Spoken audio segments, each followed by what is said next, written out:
The Last Lesson. About the author Alphonse Daudet, who lived between 1840 and 1897, was a French novelist and short story writer. The Last Lesson is set in the days of Franco-Prussian War, which lasted from 1870 to 1871, in which France was defeated by Prussia, led by Bismarck. Prussia then consisted of what now are the nations of Germany, Poland, and parts of Austria. In this story, the French districts of Alsace and Lorraine have passed into Prussian hands. Read the story to find out what effect this had on life at school. Notice these expressions in the text. Infer their meaning from the context. In great dread of, counted on, thumped at the edges, in unison, a great bustle, reproach ourselves with. Now the lesson. I started for school very late that morning and was in great dread of a scolding, especially because Hamel had said that he would question us on participles, and I did not know the first word about them. For a moment I thought of running away and spending the day out of doors. It was so warm, so bright. The birds were chirping at the edge of the woods, and in the open field back of the sawmill, the Prussian soldiers were drilling. It was all much more tempting than the rule for participles, but I had the strength to resist and hurried off to school. When I passed the town hall, there was a crowd in front of the bulletin board. For the last 2 years, all our bad news had come from there. The lost battles, the draft, the orders of the commanding officer. And I thought to myself, without stopping, what can be the matter? There was a crowd in front of the bulletin board. For the last 2 years, all our bad news had come from there. The lost battles, the draft, the orders of the commanding officer. And I thought to myself, without stopping, what can be the matter now? Page 3. Then, as I hurried by as fast as I could go, the blacksmith Wachter, who was there with his apprentice reading the bulletin, called after me. Don't go so fast, bub. You'll get to your school in plenty of time.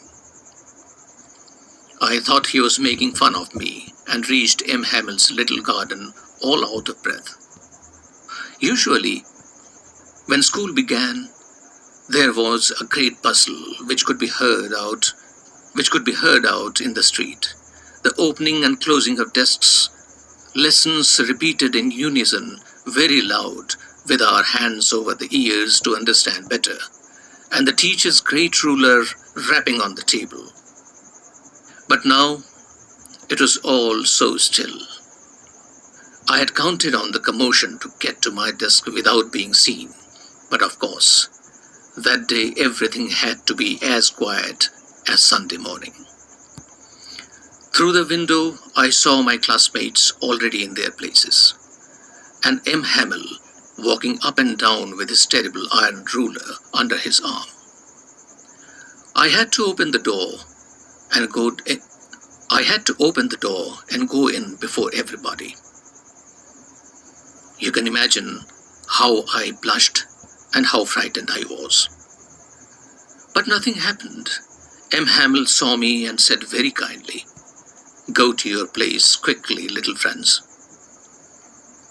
We were beginning without you." I jumped over the bench and sat down at my desk.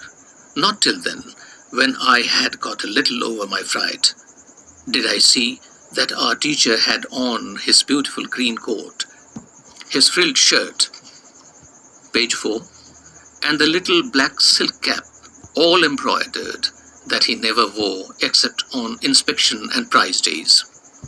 Besides, the whole school seemed so strange and solemn.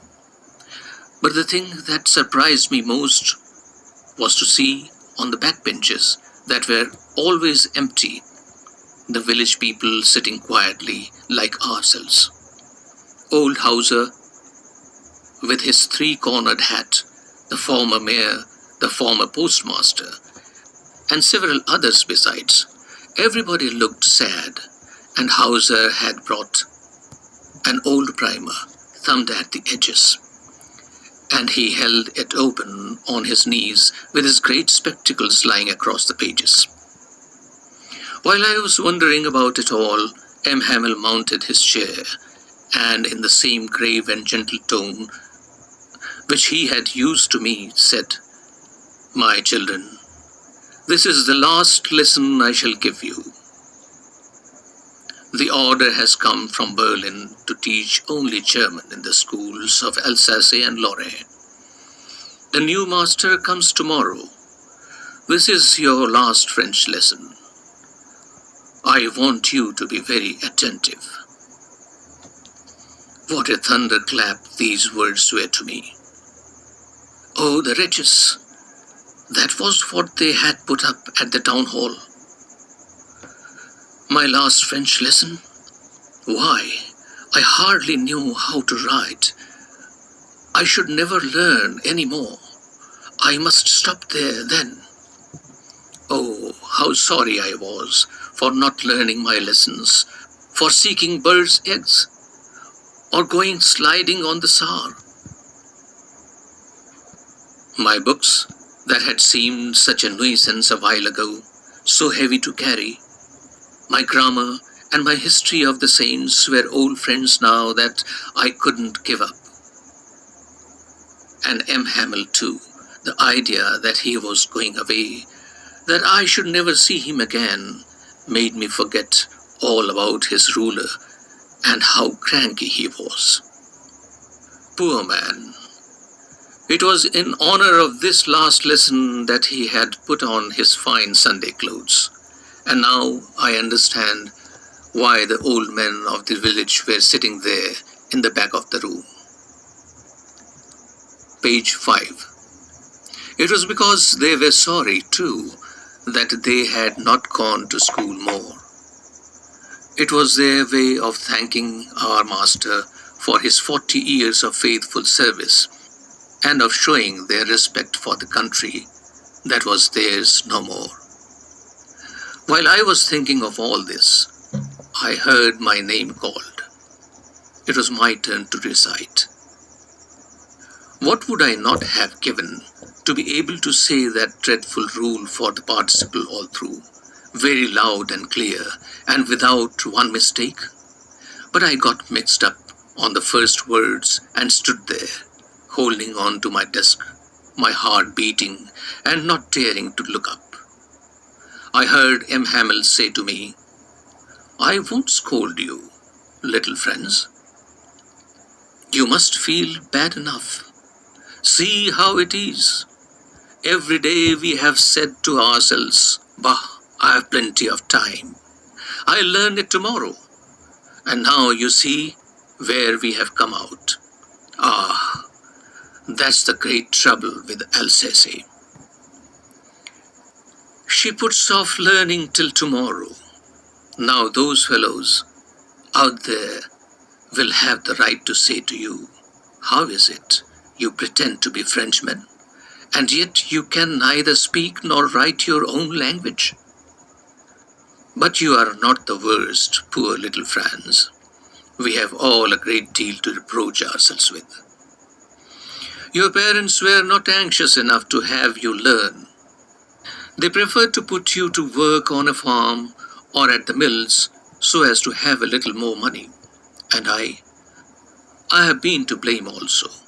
Have I not often sent you to water my flowers instead of learning your lessons?